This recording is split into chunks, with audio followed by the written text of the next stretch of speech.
से जनजीवन को परेशानी तो होती है निश्चित रूप से, लेकिन जान है तो जहान है।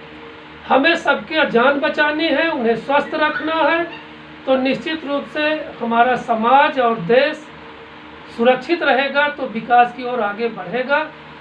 इस वजह से प्रधानमंत्री जी जो इसको बढ़ा रहे हैं, वो कहीं में अपनी तरफ से गरीबों को जो भी जहां है प्रशासन की ओर से, पुलिस की मदद की ओर से, तमाम सामाजिक संगठनों की ओर से उनको खाने की सामग्री मुहैया कराई जा रही है।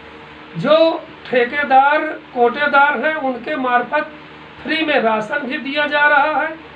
इसके अलावा भी अगर कहीं पे किसी की नज़र नहीं गई है तो वहाँ पर पत्रकार लोग पहुँच करके उसकी सूचनाएं फैला देते हैं, तो वहाँ सामाजिक संगठन, धार्मिक संगठन पहुँच करके खाने की व्यवस्था उनकी ज़रूर करते हैं।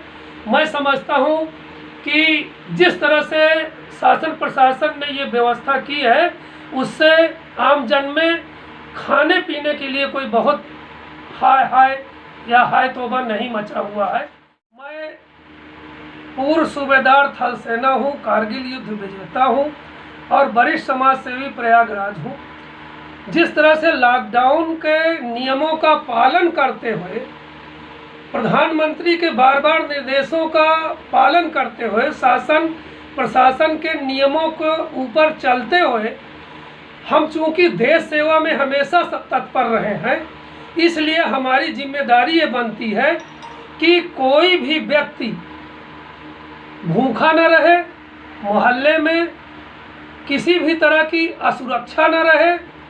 उस सब चीज़ के व्यवस्था के लिए हम अपने को सुरक्षित रखते हुए भी गली मोहल्ले साफ रखने का काम करते हैं, घर को क्वारंटाइन करने का काम करते हैं, और अगर मोहल्ले में कोई व्यक्ति भूखा प्यासा नज़र आता है तो हम बाहर निकल के अपने समूह और संगठन के सहयोग से उन्हें राशन और खाद्य सामग्री उपलब्ध। देखिए, ये ख़ास तौर से माइग्रेशन से इस तरह की बीमारियां ज़्यादा बढ़ रही हैं। जैसे अपने भारत में गुजरात में, महाराष्ट्र में, दिल्ली में, कुछ ऐसे प्रदेशों में महामारी की संख्या ज़्यादा है। वहाँ से जो लोग कहीं ट्रांसफ़र होके प्रयागराज आते हैं, कहीं आते हैं, तो उनके प्रभाव से टच में आकर के कुछ मरीज बढ़े हैं। नहीं, ये निश्चित रूप से है, क्योंकि लॉकडाउन के दौरान सब लोग घरों में बंद हो गए, तमाम फैक्ट्रियां, सारा कारोबार बंद हो गए।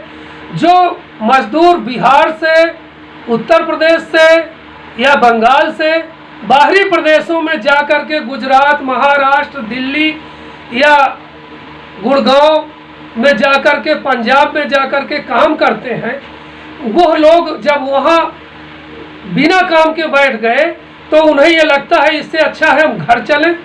इस समय कटाई का समय आ रहा है, हम अपनी खेती बाड़ी भी देखें, कटाई भी करें, और यहाँ रह करके जो हमारे फालतू खर्चे हैं, निवास का किराया, राशन खरीद के खाना या तमाम तरह की चीज़ों की आवश्यकताओं की खरीद करनी, वो हम घर में जा कर के उन सब की कटौती करके सामान्य जीवन बिता